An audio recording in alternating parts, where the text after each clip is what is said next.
Good morning, everyone. How are you? Good morning. Good. How are you? Good. How are you? I am so excited to talk to you guys, not only about your careers, but about the auditions for Making the Band. This sounds like it's going to be a lot of fun and a learning experience for a lot of people. For sure. Yes, sir. Absolutely. I think it's a fun time, being 2020, Making the Band. It's beyond rebranding. I think some people may have got the wrong information. Making the Band, we're looking for singers this time around, vocalists, true talent that can bring us that feeling. Making the Band, it almost seems like we're looking to put together a bass player, electric guitars, but we're looking for singers. Yeah. That's the bottom line. I look at a lot of the singers and God bless them.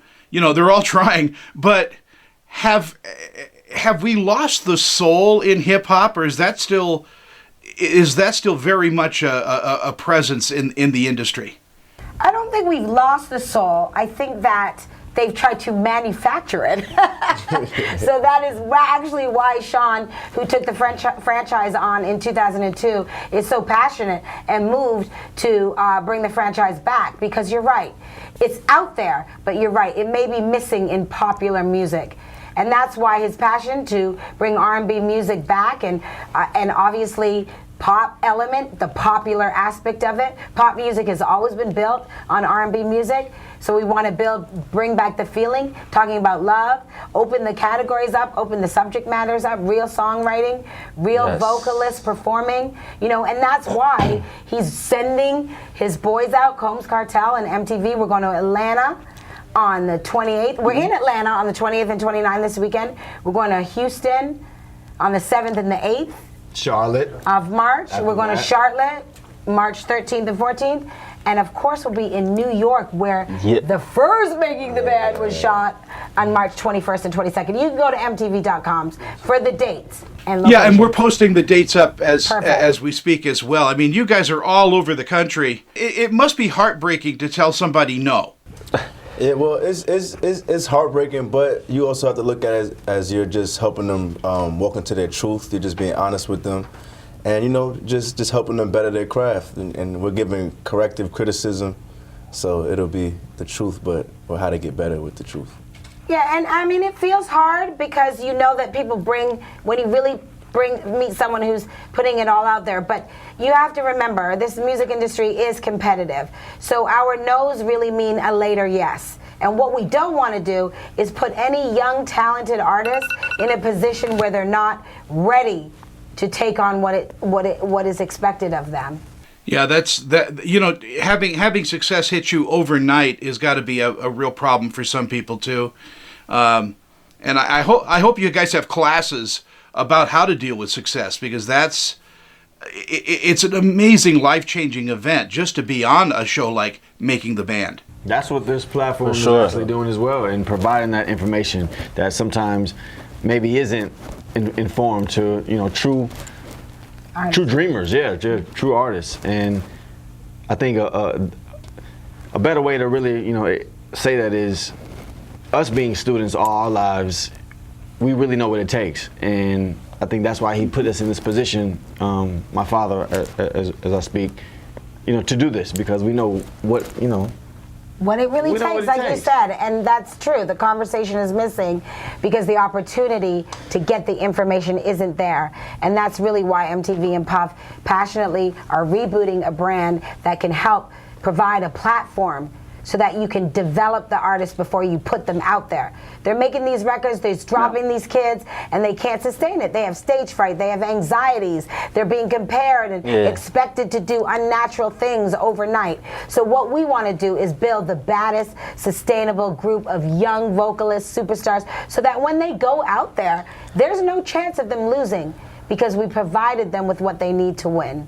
And that's why I think this show is extra dope, because it doesn't just find the next superstar and if you could sing or dance, but it follows you after that and your whole process of going out into the world and becoming that star that you want to be.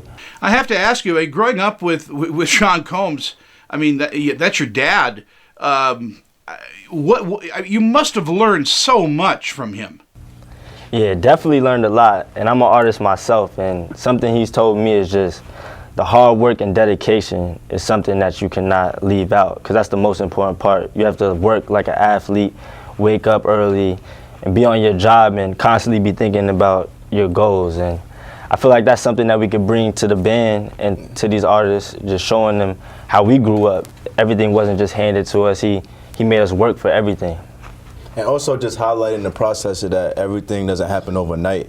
It takes time, and not to be discouraged. And also just like, you know, just kind of embrace the journey, just like embrace the process of the journey.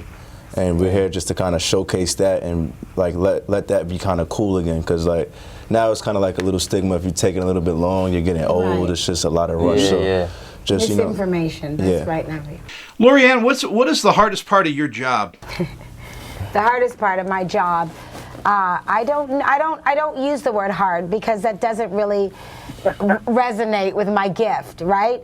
I'm in a position where I coach greatness out of people. I have a gift that can see the end, and I believe when no one else believes. So, you know, it's like Phil Jackson, obviously, to the Chicago Bulls, you know.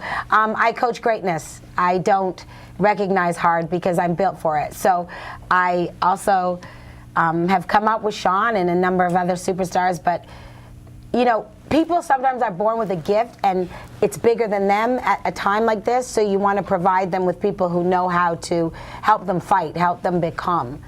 Yeah, it's challenging, I should have said. But in our final moments together, I do see a lot of crossover in music genres. Hip-hop artists are doing country. There's a lot of mashups in music. I think we live in a very, very beautiful world right now musically. Do you find that true? Yes, absolutely. Sure. Absolutely. There's so much inspiration, like you say, so much opportunity, so much collaboration. But the distinction of R&B music is just that. It's a specific music that everything you're talking about stands on, right? We are popular music. Yeah. So the melodies, the lyrics, the song structure, you know, Puff is really inspired about bringing that back, because the quality will create the sustainability. And sometimes the music today, you know, you listen to it a couple times, you stream it, and then it doesn't stay around. You know, we're still listening to oldies and goodies, and obviously Bad Boy Records has that sustainable catalog. Quincy has songs that reflect that. Christian has songs that reflect that. So again, R&B music is that pulse, and he's definitely focused on that genre of music and bringing that level of real record making back to the conversation. Well, we're all going to be watching Making the Band on MTV. The auditions are happening now. We will put up the information one more time. And it was a pleasure talking with all of you. I'm sorry it was so short. I know. Great talking Thanks, to you, Tony. Until next time. Yeah.